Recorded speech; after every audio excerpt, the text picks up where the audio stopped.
रोकना चाहूंगा, एक बड़ी खबर सामने आ रही है। मिल्कीपुर उपचुनाव पर अखिलेश यादव का पोस्ट सामने आया है। मिल्कीपुर में पुलिस की भूमिका पर अखिलेश नाराज नजर आ रहे हैं। अखिलेश यादव ने नाराजगी जाहिर की है।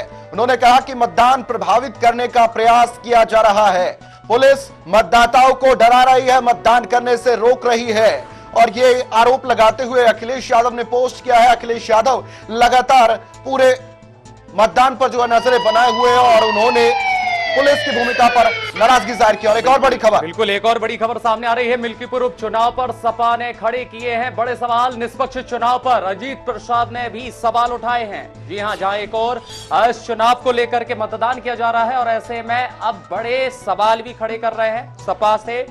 अजीत प्रसाद के द्वारा यह प्रतिक्रिया आ रही है और सपा और चलिए सुनवाते आपको क्या कुछ कहा है अजीत प्रसाद ने इस पूरे बयान में। आपको सुनवाते उन्होंने क्या कुछ दावा किया। देखिए, समाजवादी पक्ष में वोट पड़ रहा है, लेकिन यहाँ पे कुछ अराजक तत्व है जो मतदाताओं को प्रभावित कर रहे हैं, उनको वोट नहीं डालने दे रहे हैं। और यहाँ पुलिस प्रशासन जो लगी हुई है वो भी दबाव बना रही है समाजवादी पार्टी के पक्ष में वोट ना पड़े। लेकिन मिल्कीपुर की सम्मानित जनता जो है सिर्फ और सिर्फ अखिलेश यादव जी की साइकिल पे ही मोहर लगा रही है। देखिए, हम समाजवादी की पूरी तैयारी है, सारे पोलिंग बूथ पे हम लोग की एजेंट है, लेकिन कुछ शिकायत मुझे मिल रही है कि वहां पे एजेंडों को बाहर रखा जा रहा है और मतदाताओं को दबाया जा रहा है, धमकाया जा रहा है प्रशासन के द्वारा, और उनको वोट डालने नहीं दिया जा रहा है। अभी आपने सुना क्या कुछ कहना था अजीत प्रसाद का, जो कि प्रत्याशी है समाजवादी पार्टी की तरफ से। उन्होंने आरोप भी लगाए हैं। अब क्योंकि दिल्ली चुनाव की हम बात कर रहे थे तो एक बार मिल्कीपुर चुनाव की भी बात कर लेते। उपचुनाव वहां हो रहा है।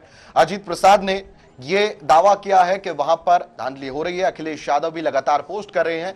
अब क्योंकि बीजेपी वहां पर बड़ा चंद्रभान पासवान को अपना प्रत्याशी उतार चुकी है, तो मैं जानना चाहूंगा श्याम झा जी कि एक तरफ चुनाव आयोग पर भड़क रहे हैं, लगातार समाजवादी पार्टी के नेता कह रहे हैं कि धांधली हो रही है, निष्पक्ष तरीके से चुनाव नहीं हो रही है। मैं ये जानना चाहता हूं कि हर चुनाव में विपक्षी दल अक्सर चुनाव आयोग पर सवाल उठाते, कभी बीजेपी भी सवाल क्यों उठा नहीं रही है? क्या अक्सर जब कोई पार्टी हार रही होती है, जीत रही होती है, तो ईवीएम का एक ऐसा मुद्दा जो उठता है, या चुनाव आयोग या पुलिस, तो ऐसे में मानकर चले समाजवादी पार्टी जो आरोप लगा रही है ये बौखलाहट है, या फिर समाजवादी पार्टी अभी फिलहाल जायज है, वो डर रही है कि जो हो रहा है उसमें भारतीय जनता पार्टी का हाथ हो सकता है?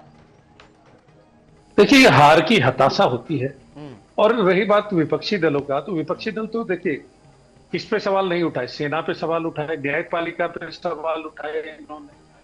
इन्होंने जो कार्यप्रणाली, इलेक्शन कमीशन, ईडी पे, इनकम टैक्स पे, सभी पे सवाल उठाने का इन्होंने बीड़ा उठाया हुआ है। तो इनके सवाल उठाना, और खासतौर से जो ईवीएम मशीन, जब इनकी सरकार बन जाए, चाहे पंजाब हो, चाहे हिमाचल हो, चाहे कर्नाटक हो, कहीं इनकी अगर सरकार बन जाती है तो वहां ईवीएम मशीन ठीक हो जाती है। और जहां सरकार नहीं बन पाती है तो ईवीएम मशीन पे सवाल उठा देते हैं। तो ये तो इनकी आदत में आया हुआ है कि सवाल उठा देना, और जो हार की हताशा है उसको जाहिर तौर से ये दिखाता है।